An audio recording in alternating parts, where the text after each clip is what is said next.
Well, hello there, and welcome to another episode of Hearing Him First. We're up to number 58 here. So this is just a collection of videos that are designed to help you hear God first and to hear His voice the loudest and the clearest throughout the day. So wherever you are in your day, in your week, I just hope that this will encourage you and maybe encourage somebody else if you share it with them. You can find more videos at the Hearing Him First Facebook page in the Linwood Wesleyan Church videos section, or you can go to our YouTube channel and just search for Hearing Him First, and a whole bunch of videos pop up there.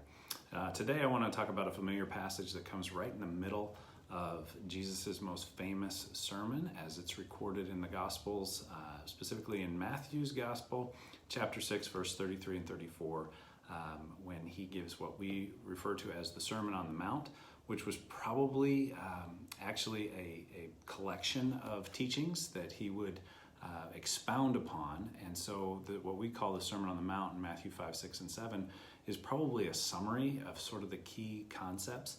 And when you read in the Gospels that crowds came out to him and he was teaching them, and it got late in the day and he feeds the 5,000 or the 4,000, I would speculate that he was teaching on these subjects and really expounding upon them and speaking about them from the Old Testament backdrop and drawing things together and mixing in the different parables as he did so.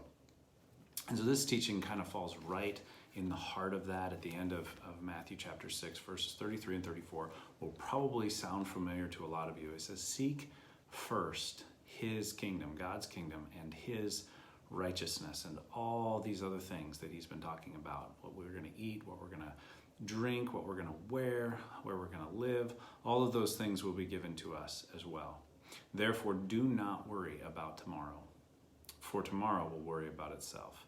Each day has enough trouble of its own." And this summary is really a summary of a section, the conclusion of a section of Jesus' teaching on not worrying, and it makes a very compelling argument against being anxious. Basically, the argument in a nutshell is, if you're seeking first God's kingdom and you're seeking first his righteousness in your own life, then you have nothing to worry about. That's what's primary, and if you get what's primary, then everything else will fall into place. But if I'm honest with you, the last two statements have always puzzled me. When I look at verse 34 and it says, "Therefore do not worry about tomorrow, for tomorrow will worry about itself." How does tomorrow really worry about itself? How does tomorrow have anxiety about itself? And each day has enough trouble or enough worry in some translations for its own. And I think there's two answers perhaps. That in one sense, in a very real sense, though maybe a little more philosophical, tomorrow never actually comes. All right, we know that tomorrow will be here. Like, I'm recording this video on September 16th. I know September 17th is going to come, but when it comes, it won't be tomorrow, it'll be today. And we only have this present moment, this present split second of our lives.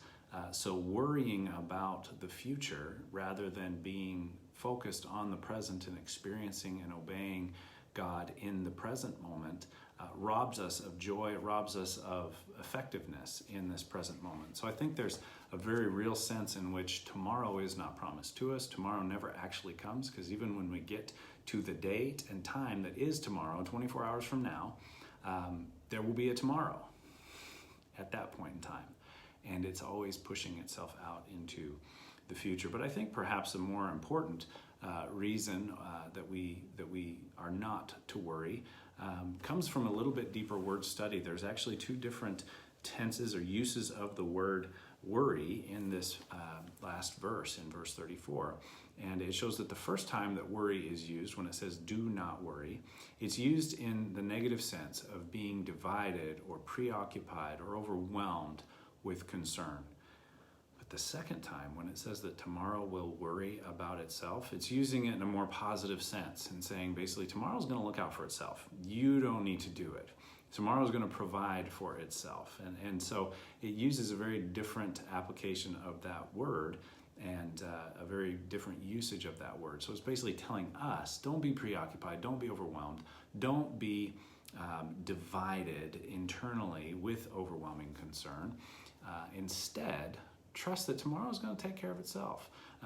Tomorrow is going to provide for itself. Tomorrow will, quote unquote, worry about itself, so we really don't need to. It's basically saying, I don't need to be overwhelmed and divided in my attention with concern about tomorrow, because tomorrow will look out for itself. I just need to focus on seeking first the kingdom of God, seeking first the righteousness of God.